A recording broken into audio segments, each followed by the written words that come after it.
All right, we're out here early this morning. It's kind of foggy, and it rained last night. It's foggy. The road's still a little wet, so I always make it a point to get out here before the contractor can, get a lane closure out or something, make a bad decision, and then play dumb. So I come on out and get it, and I'm in on the front end. Already said, look, we got to wait for this fog to clear, so they're aware of that. And I'm sitting right here where they begin their lane closure at, just to make sure that I approve of any closure that would compromise safety. I wanted to cover a few things about sports this morning. If y'all aren't sports fans, I'd go ahead and quit watching the Braves. I'm not an expert on the Braves. I'm not a huge Braves fan. Due to the ownership, I feel like they extract money from the community and don't really put it back in at the rate that they should to the team. It's treated too much like a business. I understand all businesses need to make profit, but that's why.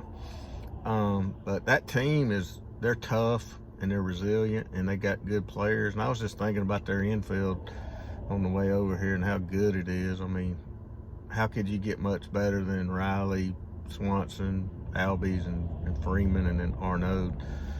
It's just a good lineup. So if the Dodgers can come into Atlanta in that stadium with that crowd and take 2 games in a row, then let's just tip our hat to them and just enjoy it. The fact that the Braves, are good, but the Dodgers are just elite. I mean, that's all you could really say to it, but if they happen to do it. But I just don't think they're going to do it. The Braves they're too damn tough this year. They're just tough, and they know they're good. I think they're the better team, regardless of payroll. So I would look at it like that and just enjoy it. And then I want to talk about how hungry the Georgia Bulldogs are this year. They've got momentum on their side. They've got hunger that you can't create artificially. These other schools that have had some success, national championship type success, no matter what coaches say or what kind of situations they try to create in practice and all, they cannot say that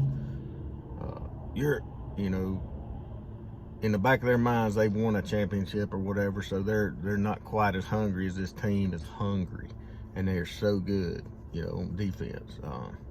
My concern is, even as bad of a coach as Ed Orgeron was, and just a clown show in a way, he got out of the way of his assistants. He got out of Joe Brady's way. He put Joe Burrow in there and left him alone, and he left Dave Aranda alone. So he was smart enough to let the experts do their job, And my concern with Georgia is Kirby Smart's always got his hand in the middle of the offense. I mean, the greatest recruit on paper they ever had, Justin Fields, I don't think he started a game, and he's the highest rated recruit Georgia ever had. And it's like Groundhog Day to me, just sitting back from a non-fan perspective, just shaking your head saying, now he's going to go with this platoon with this Stetson Bennett, this 2-star recruit that had an offer from Massachusetts.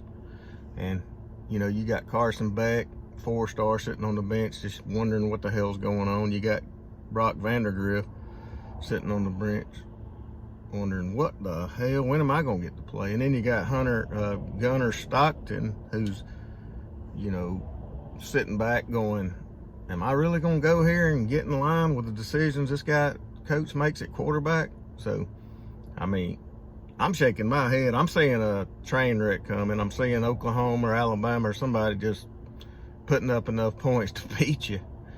If you don't put JT Daniels in there and leave him alone, and let him play. If he gets hurt, then you're stuck with Stetson instead of having Carson Beck or Vandergriff's athleticism. I just think I think a train wreck's coming. So if Kirby he may be good enough on defense that it doesn't matter, but he sure is going to make it hard on himself when he could.